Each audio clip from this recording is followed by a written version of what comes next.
વિસ્તારની સૌથી પહેલા વાત કરવી છે ખ્યાતિ કાંડની, જેમાં એક તરફ તપાસનો ધમધમાટ કરાતો હોવાનું દેખાઈ રહ્યું છે, પણ બીજી બાજુ દેખાઈ રહી છે, કાળી બાજુ દેખાઈ રહી છે. પણ પહેલા વાત કરવી છે તપાસના ધમધમાટની, તપાસનો એવો ધમધમાટ જેમાં સંજય પટોળિયાને પકડ્યાનો દાવો કરાય છે. બીજી બાજુ એવું કહેવાય છે કે સંજય પટોળિયા સામેથી હાજર થયો છે, સરેન્ડર કર્યું છે. ખેર એમાં નથી પડતા, પણ સંજય પટોળિયા હવે જ્યારે ક્રાઇમ બ્રાન્ચની ગિરફ્તમાં છે ત્યારે તેને સાથે રાખી હોસ્પિટલ લઈ જઈ પંચનામું કરવામાં આવ્યું છે. 39% હિસ્સેદાર છે. એની સાથે સવાલો એ પણ છે કે બીજી જે કાળી બાજુની આપણે વાત કરી રહ્યા હતા, એ કાળી બાજુમાં સવાલ એ ઊભો થાય છે કે કાર્તિક પટેલને આખરે કેમ નથી ઝડપવામાં આવતો. રેડ કોર્નર નોટિસ જાહેર કરવામાં આવી છે, પણ તેમ છતાં એકથી બીજા દેશ એ ફરે રાખે છે, એ પોતાના ઠેકાણા બદલે રાખે છે. આખરે આ કેવી રીતે શક્ય બને જ્યારે રેડ કોર્નર નોટિસ જાહેર કરી હોય તો? શું કાર્તિક પટેલને બચાવવા માટેનું એક કાવતરું ઘડવામાં આવ્યું છે, કાર્તિકને બચાવવા માટેનો એક કારસો રચવામાં આવ્યો છે? એ સવાલ, ઘણા બધા સવાલ છે. પ્રતિક પાસેથી વિગતે જાણીએ. પ્રતિક.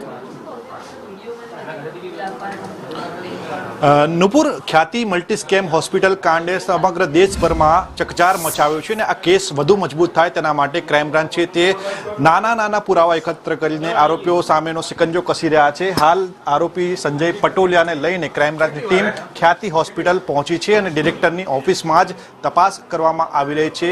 ક્રાઇમ બ્રાન્ચની ટીમ દ્વારા પુરાવા વધુ એકત્ર કરવા માટે સીએને સાથે રાખીને સમગ્ર કેસની તપાસ કરવામાં આવી રહી છે. મહત્વનું છે કે ગત બુધવારે ક્રાઇમ બ્રાન્ચે 7મા આરોપી તરીકે ડોક્ટર સંજય પટોલિયાની ધરપકડ કરી હતી અને હાલ આ સંજય છે તે 12 ડિસેમ્બર સુધીના રિમાન્ડ ઉપર છે, જેને લઈને ક્રાઇમ બ્રાન્ચ છે તે તમામ મહત્વના પુરાવા એકત્ર કરી રહી છે અને તેનું જે ચેમ્બર હતું ડિરેક્ટરનું, તેની અંદર તપાસ કરવામાં આવી રહી છે. સંજય પટોલિયા છે તે હોસ્પિટલમાં 39% ભાગીદાર છે અને ખ્યાતિ હોસ્પિટલના ડિરેક્ટર્સની મિનિટ્સ નોટ છે તે કબજે કરવા માટે હાલ ડોક્ટર્સ ની સાથે રાખીને ક્રાઇમ બ્રાન્ચની ટીમ છે તે તપાસ કરી રહી છે. મહત્વનું છે કે 29/4/2023 થી 18/3/2024 સુધીમાં અલગ 7 મીટિંગ ડિરેક્ટર દ્વારા કરવામાં આવી હતી અને આ મીટિંગની વિગતો મેળવવા માટે હાલ તપાસ કરવામાં આવી રહી છે. સાથે જ એવું માનવામાં આવી રહી છે કે કાર્તિક પટેલ બાદ સૌથી મહત્વનો રોલ છે તે ડોક્ટર સંજય પટોલિયાનો હતો, કારણ કે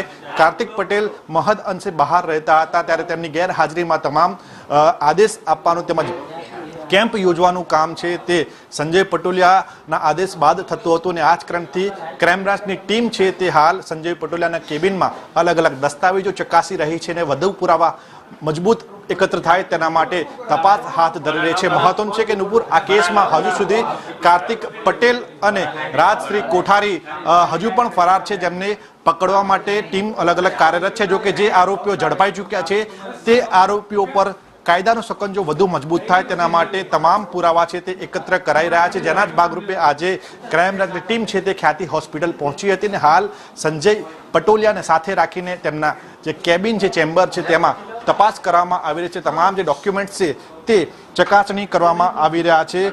મહત્વનું છે કે અત્યાર સુધીમાં જે વિગતો સામે આવી છે તે વિગતોને સિવાય અન્ય મહત્વની વિગતો સામે આવે તેના માટે જ આ તપાસ થઈ રહી છે અને સાથે જ કાર્તિક પટેલ હજુ ડોક્ટર સંજય પટેલના સંપર્કમાં હતો કે કેમ, સાથે જ રાજશ્રી કોઠારી કે જે હજુ પણ આ કેસમાં ફરાર છે તે ક્યાં છે તેની વિગતો ક્રાઇમ બ્રાન્ચ સુધી નથી અને આ જ ક્રમથી સંજય પટોલિયાની વધુ વિગતો મેળવવામાં આવી રહી છે. સાથે જ પહેલી વખત સીએને સાથે રાખીને આ પ્રકારની તપાસ કરવામાં આવી રહી છે, જેથી કરીને તમામ જે રિપોર્ટ્સ કોર્ટમાં રજૂ કરવામાં આવે છે તેના પુરાવા વધુ મજબૂત રીતે એકત્ર કરી શકાય. આ જે ટીમ છે તે ટીમ દ્વારા મિનિટ્સ નોટ તેમજ અન્ય જે દસ્તાવેજો છે તેની તપાસ કરીને પંચનામું કરવામાં આવી રહ્યું છે, જેથી કરીને જે આ સંજય પટોલિયાના 12 ડિસેમ્બર સુધીના રિમાન્ડ મળ્યા છે તે રિમાન્ડ પૂરા થાય તે પહેલા તેના વિરુદ્ધના મજબૂત પુરાવા ક્રાઇમ બ્રાન્ચને મળી શકે, જેથી કરીને આ જે આરોપીઓ છે તે આરોપીઓ સામે કાયદાનો સકંજો વધુ મજબૂત રીતે કસાઈ શકે અને એક પણ આરોપી છે તે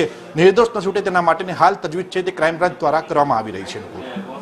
પ્રતિક, અહીંયા સવાલ એ પણ થાય છે કે અહીંયા હોસ્પિટલમાં અત્યારે તપાસ થઈ રહી છે, ખ્યાતિ હોસ્પિટલમાં સંજય પટોળિયાની ઓફિસમાં તપાસ થઈ રહી છે.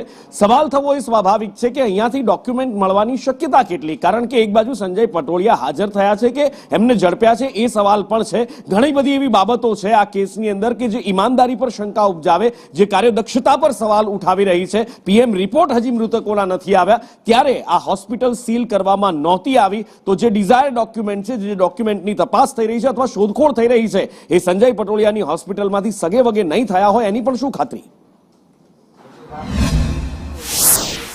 બિલકુલ ચોક્કસથી એ સવાલ ઉઠી રહ્યો છે કારણ કે સંજય પટોલિયા હાજર થયો છે કે તેની ધરપકડ કરવામાં આવી છે તે હજુ સુધી સવાલ છે કારણ કે એક તરફ તેના જે જામીન અરજી હતી આગોતરા જામીન અરજી તે નામંજૂર થાય છે અને ત્યારબાદ સંજય પટોલિયાની ધરપકડ તરત જ 24 કલાકની અંદર બતાવવામાં આવે છે એટલે એ સવાલ ચોક્કસથી ઉપસ્થિત થાય છે કે સંજય પટોલિયા હાજર થયો છે કે તેની ધરપકડ કરવામાં આવી છે. તો બીજી તરફ તેની ચેમ્બરમાં એટલે કે ઓફિસની અંદર હાલ વિવિધ દસ્તાવેજોની ચકાસણી કરવામાં આવી રહી છે અને આ દસ્તાવેજોની ચકાસણી કરવા પાછળનો ઉદ્દેશ્ય એક જ છે કે અત્યાર સુધી કેટલાક મહત્વના રિપોર્ટ્સ છે તે ક્રાઇમ બ્રાન્ચને મળ્યા નથી જેની અંદર મિનિટ્સ નોટ્સનો સમાવેશ થાય છે અને આ મિનિટ્સ નોટ છે કે જેની અંદર 7 અલગ અલગ મિટિંગો જે ડિરેક્ટર દ્વારા કરવામાં આવી હતી તેની વિગતો લખેલી છે. તેના અંદર જે ઠરાવો અથવા તો જે નિર્ણય કરવામાં આવેલા છે તે લખેલા છે.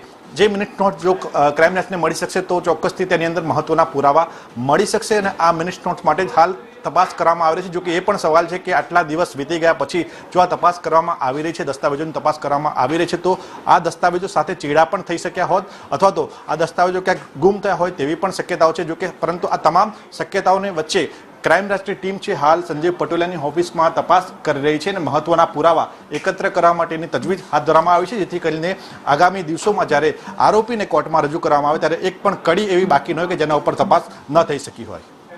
બિલકુલ, એટલે જોવાનું એ છે કે હવે ખરેખરમાં આ તપાસ થઈ રહી છે કે તપાસના નામે તરકટ થઈ રહ્યું છે. કારણ કે સંજય પટોલિયાની ઓફિસમાં જો તપાસ કરવી હોત તો પહેલા એ ઓફિસને સીલ કરવામાં આવી હોત, પહેલા એ હોસ્પિટલને સીલ કરવામાં આવી હોત. કાર્યદક્ષતા અને ઈમાનદારી પર સવાલ ઉઠાવતી ઘણી બધી એવી વાતો આ ખ્યાતિકાંડની અંદર છે.